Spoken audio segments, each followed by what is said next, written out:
কলকাতার খুব কাছেই এক গভীর জঙ্গল।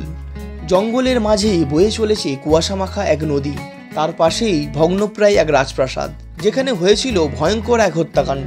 যে রাজপ্রাসাদে কাটা হয়েছিল নীলকর সাহেবের মুন্ডু, যেখানে ইচ্ছে করলেই নদীতে ভেসে বেরোতে পারবেন, ইচ্ছে করলেই থাকতে পারবেন টেন্ট, কটেজ অথবা ট্রি হাউসেও। কোথায় সেই স্থান, কিভাবে সেখানে যাবেন, গিয়ে কোথায় থাকবেন, সবকিছুই থাকবে আজকের এই ভিডিওতে। হ্যালো বন্ধুরা, আমি আকাশ। আমার ইউটিউব চ্যানেল চলে যাই উইথ আকাশে তোমাদের স্বাগত।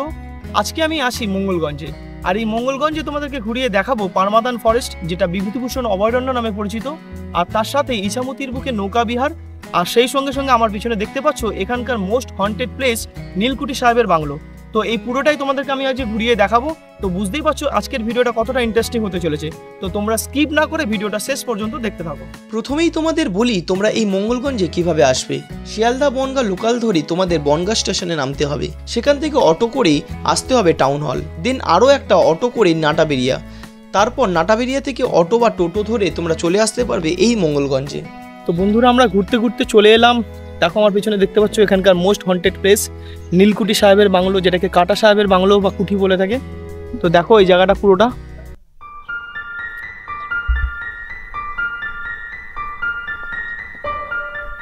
এই ঐতিহাসিক রাজবাড়ি, যা পরবর্তীকালে নীলকুঠিতে রূপান্তরিত হয়েছিল।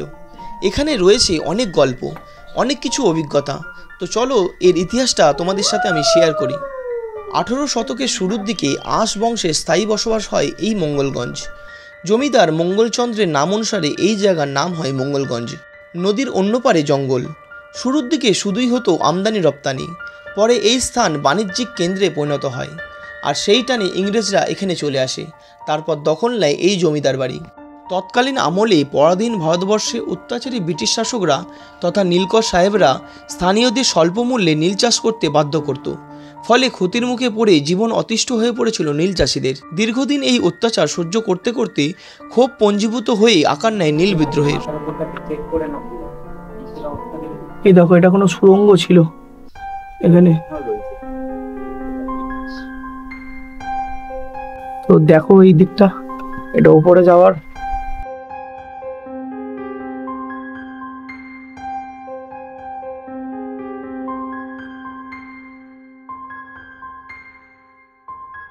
কথিত আছে এই নীল বিদ্রোহের সময় এই জমিদার বাড়ি আক্রমণ করে নীল চাষিরা, আর গলা কেটে হত্যা করা হয় এক ব্রিটিশ নীলকর সাহেবকে।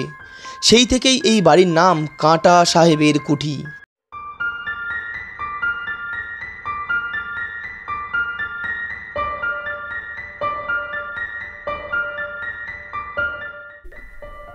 তো বন্ধুরা, তোমরা দেখো এইখানটা কিন্তু এখানে একটা পোস্ট অফিসও ছিল আগে। হচ্ছে মঙ্গলগঞ্জ শাখা ইন্ডিয়া পোস্ট। দেখো এটা এখন নিঃসন্দেহে পুরো বন্ধই আছে, দেখে যা মনে হচ্ছে। ইন্ডিয়া পোস্ট দেখো, নিচে মঙ্গলগঞ্জ শাখা।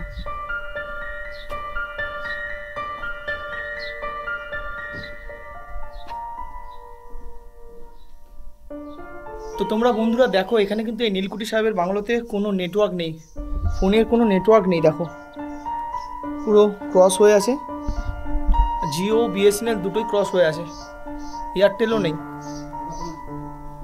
রাতের বেলা জায়গাটা খুবই ভয়ানক হবে। আশা করি চেষ্টা করবো সন্ধ্যেবেলাতে তোমাদেরকে এই জায়গাটাতে এসে একবার দেখানোর। আমরা আজকে রাতেই ব্যাক করে যাব, আমরা নাইট স্টে করছি না কোনো। তোমরা যদি রাতের বেলায় এই নীলকুঠিতে আসো, তোমাদের ভাগ্য যদি ভালো বা খারাপ থাকে, তবে দেখা মিলতে পারে কাঁটা সাহেবের অতৃপ্ত আত্মার সাথে। প্রায় 64 বিঘা জমি রয়েছে এই নীলকুঠি এলাকায়, তবে আজ সবই পরিত্যক্ত। অনেকক্ষণ এই নীলকুঠিতে সময় কাটিয়ে এখন চলুন ইছামতিতে নৌকা বিহারে।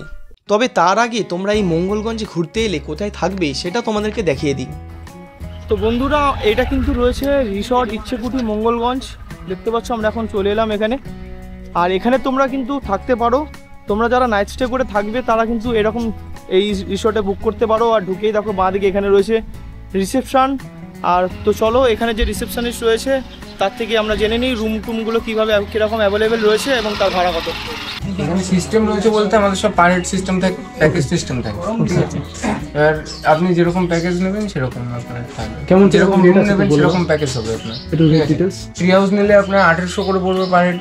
কটেজ নিলে 1600, সমস্যা কটেজ নিলে 1300 করে পড়বে। আর টেন্ট তখন তোলা আছে বর্তমানে, টেন্টের প্রাইস আছে আপনার 1000। ওকে।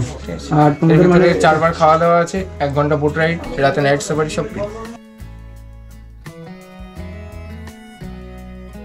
আর এখানে যারা সামোসা কটেজ আর টেন্টে থাকবে তাদের জন্য কিন্তু কমন বাথরুম বাইরে রয়েছে, বাইরের টয়লেট রয়েছে, জায়গাটা খুবই সাজানো গোছানো।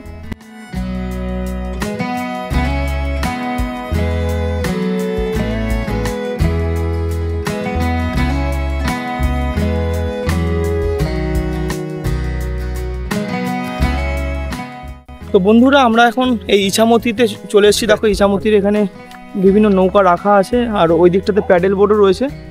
এখানে নৌকা আছে, নৌকার কেমন কি রেট? এখানে মাঝি ভাই আধা রয়েছে। ঘন্টা ঘুরলে 60 মাথা পিছু, আর ঘন্টা ঘুরলে 100।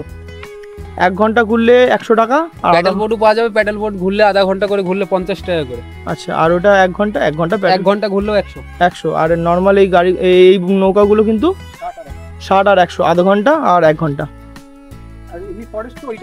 হ্যাঁ, আর ফরেস্টে হাতে গেলে আপে ডাউনে 20, আর সরকারি টিকিট 100 টাকা। আচ্ছা, আর 100 টাকা। নৌকাতে আপে ডাউনে 20 এক একজন। সরকারি টিকিটটা ওইদিকে দিতে হবে। হ্যাঁ হ্যাঁ, ওখানে রয়েছে, ওখানে টিকিট কাউন্টার রয়েছে। ওইটাই হচ্ছে পারমাদান ফরেস্ট। তো চলো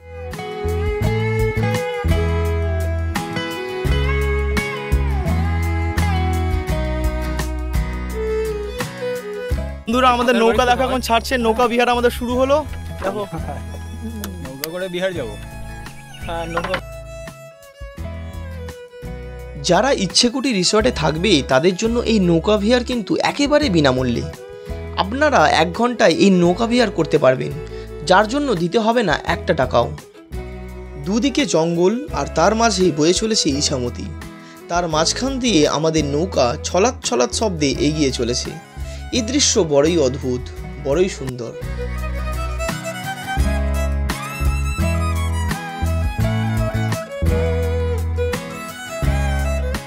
এই সেই ইছামতি, যার জন্য মঙ্গলগঞ্জে একসময় গড়ে উঠেছিল বন্দর।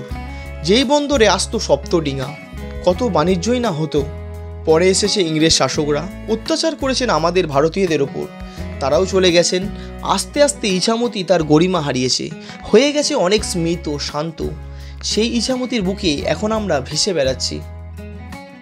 কত যে ইতিহাসের সাক্ষী এই ইছামতি, তা শুধুমাত্র এই নদীর বুকেই যেন সবকিছু আঁকড়ে ধরে রয়েছে। তো বন্ধুরা, এই আমরা এখনো কিন্তু ঘুরে যাচ্ছি।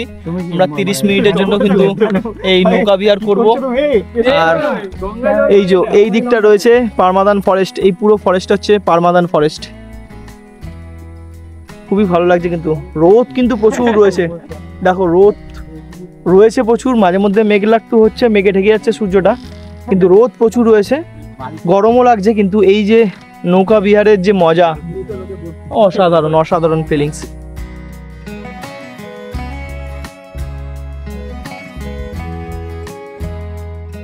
এই ঘোর দুপুরে নীলকুঠি ঘুরে ইছামতির বুকে নৌকা বিহার করে আমরা চলেছি পারমাদান ফরেস্টের উদ্দেশ্যে। তো বন্ধুরা দেখতে পাচ্ছ, আমরা এক্ষুনি কিন্তু নৌকা ভ্রমণ করলাম। নৌকা ভ্রমণের পর আমরা এখন ওই পাড়টা থেকে আমরা উঠেছিলাম, আর এই পারে আমরা এখন এলাম। এই পারে হচ্ছে রয়েছে পারমাদান ফরেস্ট। এটা হচ্ছে পারমাদান ফরেস্ট, যেটা হচ্ছে বিভূতিভূষণ অভয়ারণ্য নামে পরিচিত। একেবারে আমরা এই পাড়টাতে নামলাম, এটা ঘুরে নেব বিভূতিভূষণ অভয়ারণ্যটা, তারপর কিন্তু আবার আমরা ওই পারে চলে যাব, গিয়ে লাঞ্চ করব। আর তোমরা দেখো এখানে একটা কাউন্টার রয়েছে, যদিও এই কাউন্টারটা এখন বন্ধ আছে। এখানে এটা হচ্ছে বিভূতিভূষণ অভয়ারণ্য, যেটা পারমাদান। প্রবেশ মূল্য হচ্ছে 100 টাকা, আগে 120 টাকা ছিল। আর সকাল 9টা থেকে কিন্তু 3টে পর্যন্ত খোলা থাকে লেখা আছে। আর স্থান পরিত্যাগের শেষ সময় কিন্তু বিকেল 4টে, দেখো লেখা আছে। এটা হচ্ছে কাউন্টার ছিল। এই কাউন্টারটা এখন বন্ধ। এখান থেকে আরও মোটামুটি 1.5 কিলোমিটারের মতো হেঁটে যেতে হবে। 1.5 কিলোমিটার হেঁটে গেলে ওখানে আরও একটা কাউন্টার আছে, তো সেখানে আমরা টিকিট কাটবো। চলো।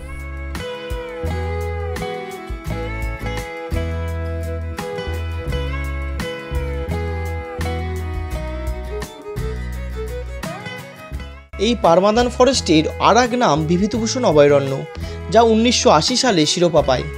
1995 সালে এই পারমাদানের নতুন করে নামকরণ করা হয় বিভূতিভূষণ অভয়ারণ্য হিসাবে।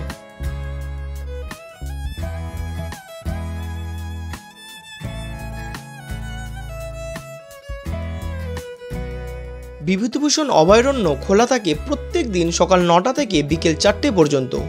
এর মাঝখানে যে কোনো সময় আপনারা ঘুরে আসতে পারেন আর দেখে নিতে পারেন বিভিন্ন গাছগাছালি, পশু পাখি এবং অবশ্যই প্রাকৃতিক সান্নিধ্য।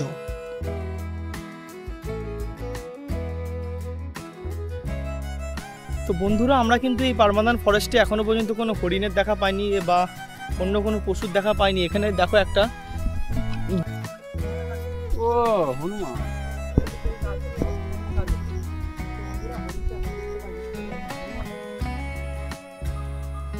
তো বন্ধুরা, আমরা দেখো চলে এসেছি, কিন্তু এখানে একটা গেট রয়েছে। এটা কিন্তু বিভূতিভূষণ অভয়ারণ্যের এটা হচ্ছে মেন গেট। এই রাস্তাটা চলে গেছে হচ্ছে বনগাঁ রানাঘাট লাইনে। আর এখানে আর একটা টিকিট কাউন্টার রয়েছে, দেখতে পাচ্ছ। আমরা কিন্তু ওখানে টিকিট কাউন্টারটা বন্ধ ছিল, টিকিট কাটতে পারিনি, তাই এইখানে টিকিট কাউন্টার থেকে টিকিটটা কাটছি। দেখো কাটছে। আর এই জায়গাটা কিন্তু পুরোটাই একটা গভর্নমেন্ট এরিয়ার মধ্যে পড়ছে, টিকিটটা অবশ্যই কাটতে হবে। আর পিক সিজনে কিন্তু ওই দিকের যে টিকিট কাউন্টারটা রয়েছে ওটা কিন্তু খোলে। এখন খুব একটা বেশি লোকজন আসে না, সেই জন্য কিন্তু এখন ওটা বন্ধ আছে। এখান থেকে আমাদের টিকিট করতে হবে। আর টিকিটের মূল্য তোমাদেরকে আগেও দেখিয়েছি 100 টাকা করে। আগে 120 টাকা ছিল, এখন 100 টাকা। আর এখানে কিন্তু তোমরা গাড়িও পার্ক করতে পারবে। গাড়ির পার্কের কী প্রাইস রয়েছে এখানে দেখো লেখা আছে। বাস ট্রাক পর্যন্ত তোমরা রাখতে পারবে। এখানে পিকনিকও করতে পারো, পিকনিকের চার্জও লেখা আছে।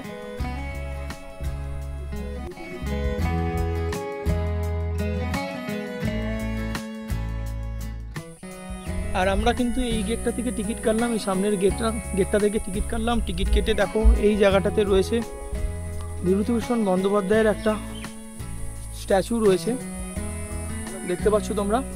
আর এখানে ওনার সম্বন্ধে কিছু লেখা রয়েছে, ওনার সম্বন্ধে ডিটেলস লেখা আছে, তোমরা পড়তে পারো পজ করে। আর এখানে এই জায়গাটাতে রয়েছে কিন্তু পুরো এই ফরেস্টটার ম্যাপ।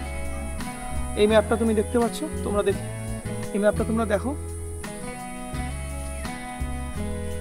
তো তোমরা দেখো এখানে কিন্তু একটা মিউজিয়ামও রয়েছে, পারমাদান ফরেস্টে একটা মিউজিয়াম রয়েছে।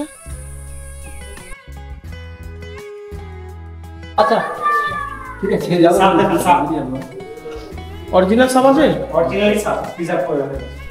সর্বনাশ, দেখো বন্ধুরা এখানে দেখো সাপ সব রাখা আছে, জল ঢোরা লেখা আছে, খড়চিতি, গোখরো ডিম। এটা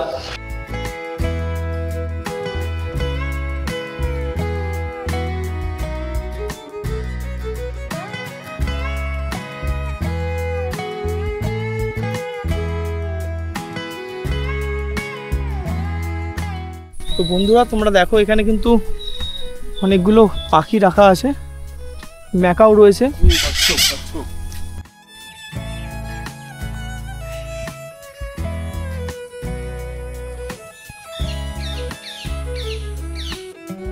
দেখো কতগুলো কচ্ছপের বাচ্চা একসঙ্গে রয়েছে এখানে।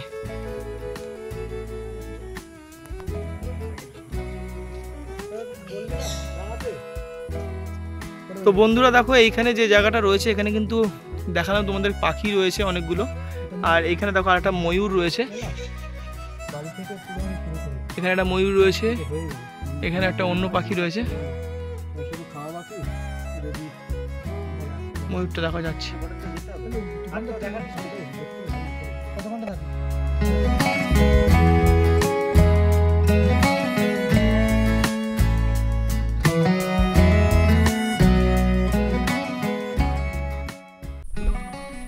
তো বন্ধুরা আমরা কিন্তু পারমাদান ফরেস্টটা পুরোটা ঘুরলাম। পারমাদান ফরেস্ট ঘুরে দেখো আমরা এখন আবার নৌকা করে ওপারে যাচ্ছি।